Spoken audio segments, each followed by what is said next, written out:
These men break down for one common reason.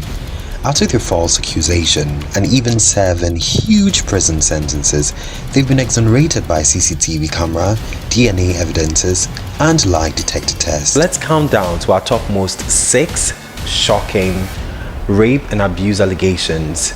They are false, by the way, made against men. This video you're looking at is that of the accuser Mary Hunt, who was self-inflicting injuries she later accused her millionaire ex-fiancé of. There were so many times where I just wanted to give up and I couldn't do it anymore. A camera her ex-fiancé installed is what saved him.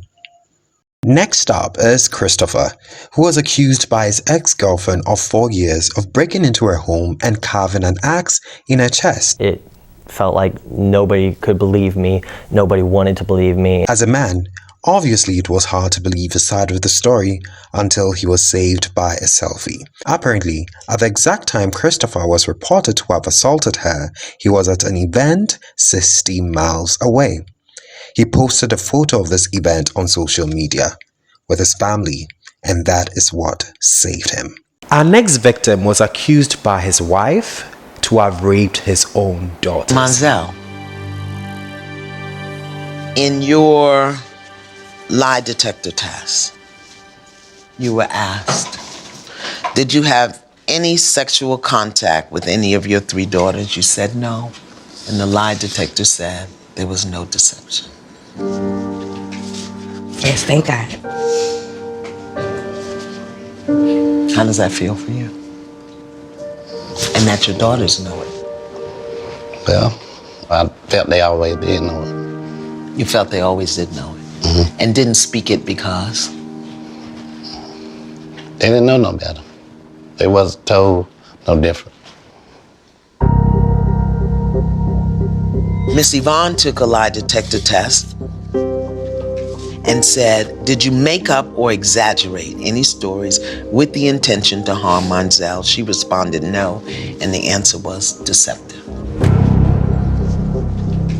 Then he asked you, did you say something to the effect of, I'm gonna make sure you're never happy again? She responded no, and the answer was deceptive. So Miss Yvonne has acknowledged that her story about you touching your children in a sexual way was not true. So Miss Yvonne, is there anything that you wanted to say to Mr. Monzel? Why didn't you fight for him harder if you knew you didn't do it? And what is it that he could have said that would have made you not believe the lie you were telling? Miss Yvonne, you told the lie. It was a lie, and you told it.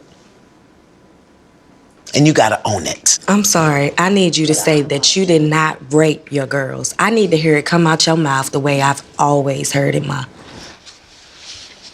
I apologize for accusing you of raping them. Please forgive me.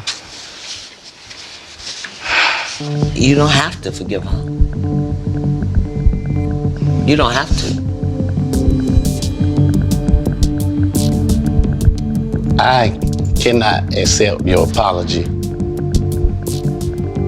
because it's not sincere. Deep down, I know that you didn't believe that.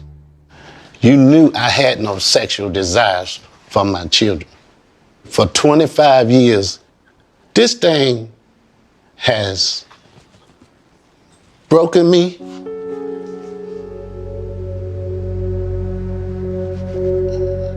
You don't know. Well, I was very surprised that these charges would be brought against me because I hadn't done anything wrong. He was a student, yet a victim in every way. The accuser, according to security cameras at the bar, was the aggressor engaging in the most inappropriate behavior with the victim. And as expected, the victim who suffered sexual abuse, being the man, did not report this, yet he was later accused after days of this happening to have been the rapist.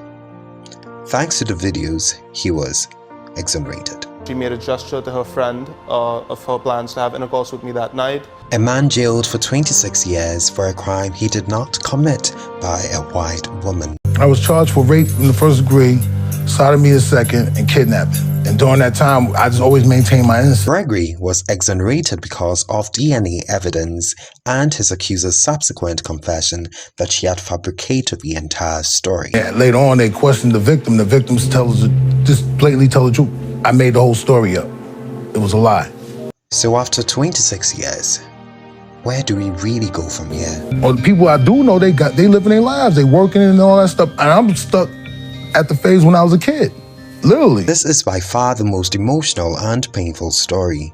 Banks is his name. He was a 16-year-old star linebacker with a full scholarship to USC and a dream to play in the NFL. In 2002, a classmate accused Banks of raping her on a stairwell in high school. When you go into that courtroom, the jury is going to see a big black teenager and you're automatically going to be assumed guilty. Those are her exact words. As a big black teenager, as he was described, his side of the story being that it was only a consensual kiss and there was no sex did not sync well with the court. He spent 5 years in prison and another 5 years in probation for a crime he did not commit.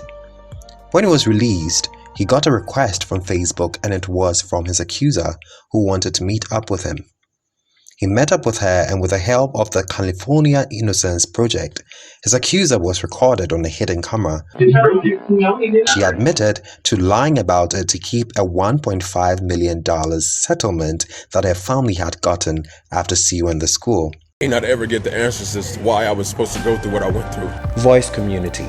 It's important that we share this video to other people to creating the awareness that the more that you lie about an abuse situation or rape incident, the more difficult you make it for people who have actually faced these problems to come out to talk about it. Let's hear what you think in the comments and please subscribe. Well, the truth is sexual assault occurs more than someone is being wrongfully convicted of it.